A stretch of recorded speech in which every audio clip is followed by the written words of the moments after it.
দীক্ষিত শৰ্মা আৰু এই মুহূৰ্তৰ এটা গুৰুত্বপূৰ্ণ বাতৰি দিবলৈ আহিছো। AIUDFৰ বিধায়ক বিতৰ্কিত মন্তব্য কৰি থকা AIUDFৰ বিধায়ক আমিনুল ইছলামৰ এবাৰ মুখ্যমন্ত্ৰী ডক্টৰ হিমন্ত বিশ্ব শৰ্মাক চ্যালেঞ্জ যে মুখ গ্ৰেপ্তাৰ কৰিম বুলি কৈ প্ৰকৃততে মুখ্যমন্ত্ৰীয়ে নিজৰ দুৰ্বলতা ঢাকিব বিচাৰে। এই মুহূৰ্তৰ বিগ ব্ৰেকিং নিউজ আমি আপোনালোকক জনাইছো যে মুখ্যমন্ত্ৰীক চ্যালেঞ্জ AIUDFৰ আমিনুল ইছলামৰ। মুখ্যমন্ত্ৰী ডক্টৰ হিমন্ত বিশ্ব শৰ্মাক চ্যালেঞ্জ আমিনুল ইছলামৰ মুখ গ্ৰেপ্তাৰ কৰিম বুলি কৈ নিজৰ দুৰ্বলতা ঢাকিব বিচাৰে মুখ্যমন্ত্ৰীয়ে। মুখ্যমন্ত্ৰীক চ্যালেঞ্জে কৈছে যে আমিনুলক গ্ৰেপ্তাৰ কৰাৰ কথা কৈ হিমন্ত বিশ্ব শৰ্মাই নিজৰ দুৰ্বলতা ঢাকিব বিচাৰে। মুখ্যমন্ত্ৰীয়ে বহুত মিছা কথা কয় বুলিও মুখ্যমন্ত্ৰীৰ ওপৰত আক্ৰমণ আমিনুল ইছলামৰ। মুখ্যমন্ত্ৰীয়ে বহুত মিছা কথা কয়, সেইবিলাক মই সঁচা কথা দাঙি ধৰো, সেইবিলাকৰ মই সঁচা কথাটো দাঙি ধৰো বুলিও মুখ্যমন্ত্ৰীৰ কটাক্ষ আমিনুল ইছলামৰ। মুখ্যমন্ত্ৰী ডক্টৰ হিমন্ত বিশ্ব শৰ্মাক চ্যালেঞ্জ AIUDFৰ আমিনুল ইছলামৰ। AIUDFৰ বিধায়ক আমিনুল ইছলামৰ মুখ্যমন্ত্ৰীক চ্যালেঞ্জ যে মুখ গ্ৰেপ্তাৰ কৰিম বুলি কৈ নিজৰ দুৰ্বলতা ঢাকিব বিচাৰে মুখ্যমন্ত্ৰী ডক্টৰ শৰ্মাই। মুখ্যমন্ত্ৰীয়ে বহু মিছা কথা কয় আৰু সেইবিলাকৰ সত্যটো তেওঁ দাঙি ধৰে বুলি মুখ্যমন্ত্ৰীকো আক্ৰমণ। মুখ্যমন্ত্ৰীক চ্যালেঞ্জ যে যি আক্ৰমণৰ কথা মুখ্যমন্ত্ৰীয়ে কৈ থাকে সেয়া আচলতে গ্ৰেপ্তাৰৰ কথা যি মুখ্যমন্ত্ৰীয়ে কৈ থাকে সেয়া আচলতে মুখ্যমন্ত্ৰীয়ে নিজৰ দুৰ্বলতা ঢাকিব বিচাৰে বুলি চ্যালেঞ্জ দিছে মুখ্যমন্ত্ৰী ডক্টৰ হিমন্ত বিশ্ব শৰ্মাক আমিনুল ইছলামৰ যে মুখ গ্ৰেপ্তাৰ কৰিম বুলি কৈ মুখ্যমন্ত্ৰীয়ে নিজৰ বিফলতা নিজৰ দুৰ্বলতা ঢাকিব বিচাৰে। আৰু মুখ্যমন্ত্ৰীক চ্যালেঞ্জ কৈছে যে মুখ্যমন্ত্ৰীয়ে যি গ্ৰেপ্তাৰৰ কথা কৈ থাকে সেই গ্ৰেপ্তাৰৰ কথা প্ৰকৃততে তেওঁৰ দুৰ্বলতা ঢাকিব বিচাৰে। অৰ্থাৎ মুখ্যমন্ত্ৰী ডক্টৰ হিমন্ত বিশ্ব শৰ্মাই নিজৰ দুৰ্বলতা ঢাকিবৰ বাবেহে তেওঁক অৰ্থাৎ আমিনুল ইছলামক গ্ৰেপ্তাৰ কৰিম বুলি কৈ থাকে। বহু মিছা কথা কয় মুখ্যমন্ত্ৰীয়ে আৰু সেই মিছা কথাসমূহৰ সত্যটো আমিনুলে দাঙি ধৰে। এয়াও মুখ্যমন্ত্ৰীক কটাক্ষৰ বিশেষকৈ সকলোতকৈ ডাঙৰ চ্যালেঞ্জ মুখ্যমন্ত্ৰীক দিছে আমিনুল ইছলামে যে যি গ্ৰেপ্তাৰ কৰিম বুলি আমিনুলক কৈ থাকে মুখ্যমন্ত্ৰীয়ে সেয়া মুখ্যমন্ত্ৰীয়ে প্ৰকৃততে নিজৰ বিফলতা ঢাকিবলৈ বা নিজৰ দুৰ্বলতা ঢাকিবলৈহে বিচাৰে।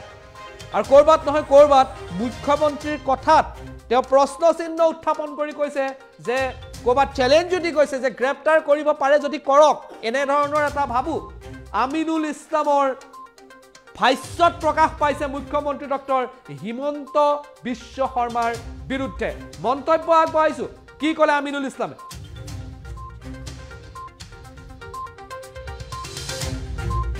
কয় বহুত মিছা কথা কয়, যেনেকৈ তেখেত কৈছিল 300 বছৰ আগত মুছলমান নাছিল ভাৰতত, য'ত আমি জানো 1000 বছৰ আগৰ পৰাও আছে। মানে বহুত মিছা কথা কয় আৰু যিবিলাকৰ মই সঁচা কথাটো দাঙি দিওঁ সেইটো কয়, এনেই কৈ পেলাই নিজৰ দুৰ্বলতাটো ঢাকিব বিচাৰে। কিন্তু মুঠৰ কথাটো হ'ল যে আমি সেই বিতৰ্কবিলাক মানে কৰি পেলাই অনাহকত য'ত কোনো লাভ নহয়, জনসাধাৰণৰ কোনো উন্নতি নহয়, সেই কথাবিলাক বিতৰ্ক টানি আনি আমি আমাৰ অৰ্থনৈতিক সমস্যা, নিবনুৱা সমস্যা, ভূমি কেলেংকাৰীৰ সমস্যা, শিক্ষা, স্বাস্থ্য, সংস্থাপনৰ সমস্যা সেইবিলাক তল পেলাব নালাগে। কয় বহুত মিছা কথা কয়, যেনেকৈ তেখেত কৈছিল 300 বছৰ আগত মুছলমান নাছিল ভাৰতত, য'ত আমি জানো 1000 বছৰ আগৰ পৰাও আছে। মানে বহুত মিছা কথা কয় আৰু যিবিলাকৰ মই সঁচা কথাটো দাঙি দিওঁ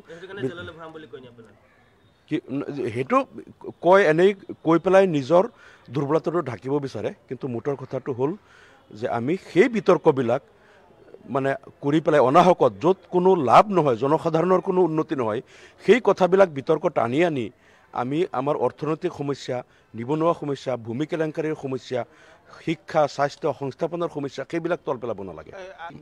কয় বহুত মিছা কথা কয়, যেনেকৈ তেখেত কৈছিল 300 বছৰ আগত মুছলমান নাছিল ভাৰতত, য'ত আমি জানো 1000 বছৰ আগৰ পৰাও আছে। মানে বহুত মিছা কথা কয় আৰু যিবিলাকৰ মই সঁচা কথাটো দাঙি দিওঁ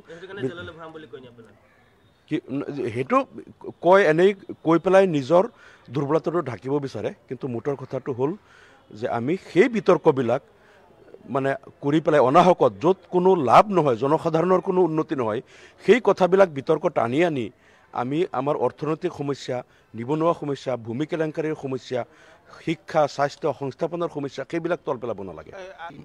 কয় বহুত মিছা কথা কয়, যেনেকৈ আমিনুল ইছলামৰ চ্যালেঞ্জ মুখ্যমন্ত্ৰী ডক্টৰ হিমন্ত বিশ্ব শৰ্মা গ্ৰেপ্তাৰৰ প্ৰসংগত উভতি ধৰি কৈছে যে নিজৰ দুৰ্বলতা থাকিবলৈ মুখ্যমন্ত্ৰীয়ে গ্ৰেপ্তাৰ কৰাৰ কথা কৈ আছে।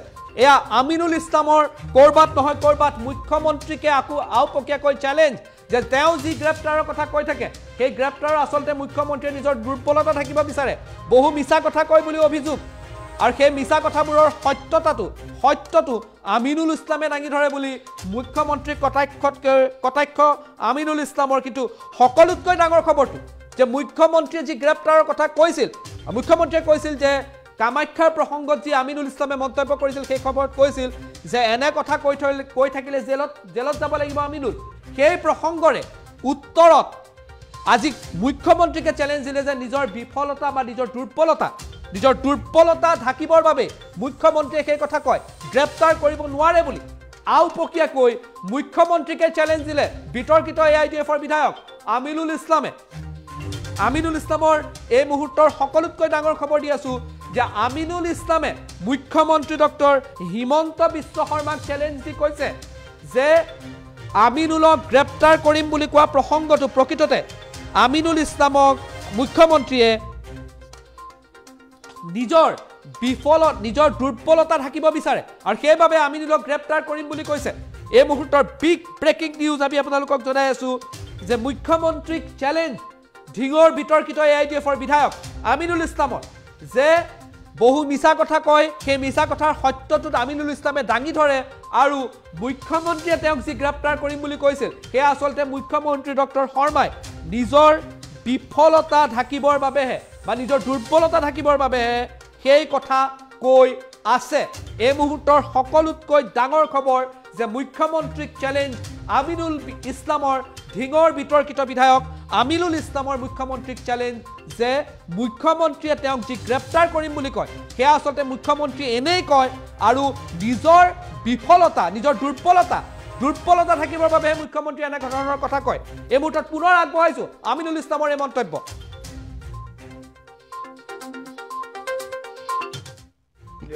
কয় বহুত মিছা কথা কয়, যেনেকৈ তেখেত কৈছিল 300 বছৰ আগত মুছলমান নাছিল ভাৰতত, য'ত আমি জানো 1000 বছৰ আগৰ পৰাও আছে। মানে বহুত মিছা কথা কয় আৰু যিবিলাকৰ মই সঁচা কথাটো দাঙি দিওঁ সেইটো কয়, এনেই কৈ পেলাই নিজৰ দুৰ্বলতাটো ঢাকিব বিচাৰে। কিন্তু মুঠৰ কথাটো হ'ল যে আমি সেই বিতৰ্কবিলাক মানে কৰি পেলাই অনাহকত য'ত কোনো লাভ নহয়, জনসাধাৰণৰ কোনো উন্নতি নহয়, সেই কথাবিলাক বিতৰ্কত আনি আমি আমাৰ অৰ্থনৈতিক সমস্যা, নিবনুৱা সমস্যা, ভূমি কেলেংকাৰীৰ সমস্যা, শিক্ষা, স্বাস্থ্য, সংস্থাপনৰ সমস্যা সেইবিলাক তল পেলাব নালাগে। কয় বহুত মিছা কথা কয়, যেনেকৈ তেখেত কৈছিল 300 বছৰ আগত মুছলমান নাছিল ভাৰতত, য'ত আমি জানো 1000 বছৰ আগৰ পৰাও আছে। মানে বহুত মিছা কথা কয় আৰু যিবিলাকৰ মই সঁচা কথাটো দাঙি দিওঁ সেইটো কয়, এনেই কৈ পেলাই নিজৰ দুৰ্বলতাটো ঢাকিব বিচাৰে। কিন্তু মুঠৰ কথাটো হ'ল যে আমি সেই বিতৰ্কবিলাক মানে কৰি পেলাই অনাহকত য'ত কোনো লাভ নহয়, জনসাধাৰণৰ কোনো উন্নতি নহয়, সেই কথাবিলাক বিতৰ্কত আনি আমি আমাৰ অৰ্থনৈতিক সমস্যা, নিবনুৱা সমস্যা, ভূমি কেলেংকাৰীৰ সমস্যা, শিক্ষা, স্বাস্থ্য, সংস্থাপনৰ সমস্যা সেইবিলাক তল পেলাব নালাগে।